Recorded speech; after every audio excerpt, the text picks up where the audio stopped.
Joel Skousen of worldaffairsbrief.com is our guest right now. We're taking phone calls on this Friday edition. Lord willing, I'll be back this Sunday, 4 to 6 p.m. Central. And there's InfoWars Nightly News, of course, 7 o'clock weeknights. We thank you all for your support and spreading the word. Ray in Illinois, he says he's a city council member. He wants to know what's next for the USA. Go ahead, Ray. Hi, Alex. Hi, Joel. I've been a council member here for the past 3 years, and I actually got involved into doing this because of Alex and people like Alex and George and a few other like-minded people. And I want to say thank you for getting me involved, and I just hope that other people will get off the couch and instead of just complaining about what's going on, get involved some way or somehow. But, Joel, my question is, you talked about the timetable. What would happen, how significantly would that timetable go forward if an EMP pulse or a solar flare would hit North America like they've been talking about and wiping out our grid and our defenses going down? Would China and Russia say, hey, let's do it now instead of waiting, or what do you think about that? Well, you know, that's a scenario that's been prognosticated by several people. Here's why I don't believe that an EMP will ever strike separate from an actual physical nuclear strike. One thing an EMP doesn't do, and let me just tell you about the technology of an EMP. The latest data from the U.S. government and others is that it takes about 6 high-altitude nuclear weapons to blanket the whole U.S. to take down the whole grid in a very serious way, not just one. And so there's been a lot of hype about Iran sending a whole fleet of ships over towards our coast and that they're going to launch a missile off that. Just not technically very feasible to do that. It takes more than one missile. And even if it did happen, an EMP strike doesn't take out the military because it's been hardened.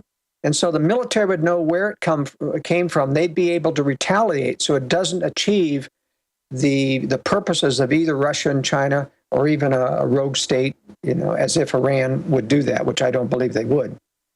And so... Sure, if they're going to do that, just smuggle a nuke into Manhattan and detonate it. That's right. I mean, if you want to just make a show and get your country retaliated against, I mean, if you want to do something suicidal, there are easier ways to do that than to try to do it with a missile on a ship coming into.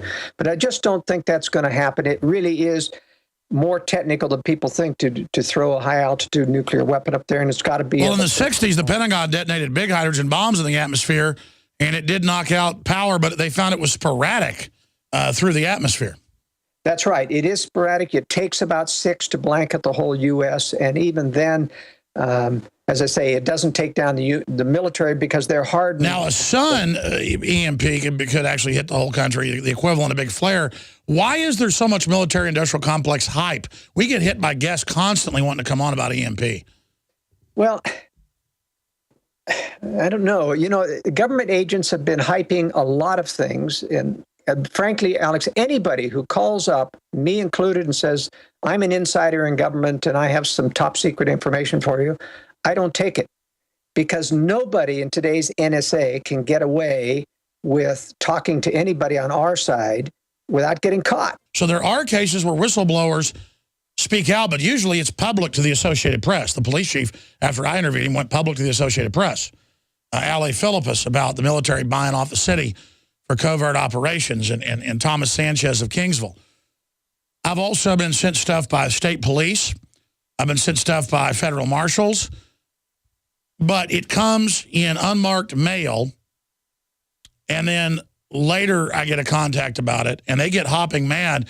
I got a call about the missing nukes, and I'm not going to say from who, but it was people that didn't know there were nukes hidden at Daesh, were freaked out and got concerned. So there are, but then they never would talk to me after.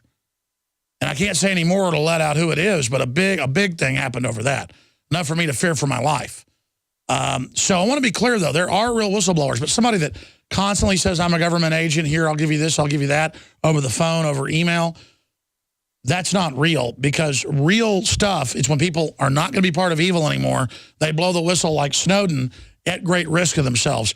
Do you agree with what I just said, Joel? And they get out, that's right. There's no way to stay a whistleblower and not get caught when you're inside government. Well, I mean, I don't want to actually prohibit whistleblowers, but they found out who the state police guy was. And then were tried to fire him. He was senior. And I mean, I can say that because people know who it is on the inside. And then he was able to keep his job and basically get put on a desk for sending me that info. Right. By the way, before we go on, I want to congratulate you, Alex, on outlasting Piers Morgan. You're still here and he's gone. Well, not by any work of my own, but by God's good graces. But yeah, Piers Morgan, though, it shows the mindset of the globalists thinking that that would ever be popular. Well, Americans just don't like somebody looking down their nose at them and being disgusted with our Second Amendment rights. But see, there's a lot of good stuff happening. I see a lot of people wake, like you said, it's either people are waking up or they're getting more into the darkness. I just don't know. It's going to get crazy. Yeah, there's a great division taking place within our society. And, you know, the one hopeful thing I want to say about my scenario about this war coming in World War III, the hidden blessing of that comes through any war, even though there's a great deal of horror and terror in war, is that a separation of society happens and the good become better and the worst become worse and a lot of them die. And what's the best thing, though, is that the Lord will drive people out of the major corrupt metropolitan areas. There won't be any jobs left to hold them there. And I think he'll inspire them to relocate to places where they'll have more liberty, and then we can reconstitute liberty on a more regional and local basis, even though I don't think we're ever going to win it back on the national scene because of the power of this secret combination of power that we're dealing with. Well, undoubtedly, they are animated by a spirit of evil and deception. Folks can get your fine book and the accompanying film that I produced, Strategic Relocation, at InfoWarsStore.com, and that supports all of our work. Invaluable information for you and your family. Joel, thanks for spending time with us. My pleasure, Alex.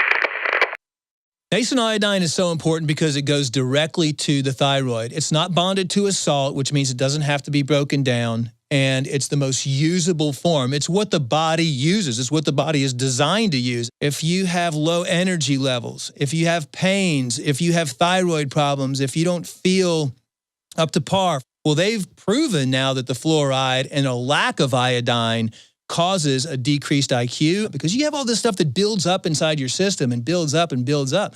And that's why some people, when they start taking iodine, will have what's called a Herxheimer reaction or a detoxification reaction. But that's a good sign. That means you're detoxifying all that fluoride buildup, the mercury buildup in there, the bromine buildup in your system, and the chlorine buildup in your system. You don't want those things. All of those things have been proven as carcinogens. That's one of the reasons prostate cancer is on the rise too, is because prostate takes up iodine, and the men that are lacking iodine causes the prostate to become cystic and causes the prostate to swell and eventually leads to prostate cancer. There's been an extreme rise in polycystic ovarian disease, PCOS, with women, fibrocystic breast disease, because iodine is stored in the breast tissue, the ovaries, the prostate glands in men. It's utilized by every single cell in the body. Why does this almost taste good compared to other iodine that tastes horrible? That's because it's real iodine atomic form. We wanted something that's going to go straight into the bloodstream and straight into the thyroid gland. We wanted to put it in a vegetable glycerin base. That's a USP kosher certified vegetable glycerin base. And that product is not tested on animals. It's vegan friendly. It's gluten free. It's GMO free. Of all the things I've done, Nascent Iodine was just absolutely amazing. So we developed with Dr. Group a double strength, low price, InfoWarsLife.com Survival Shield, the Atomic Nascent Iodine, available right now.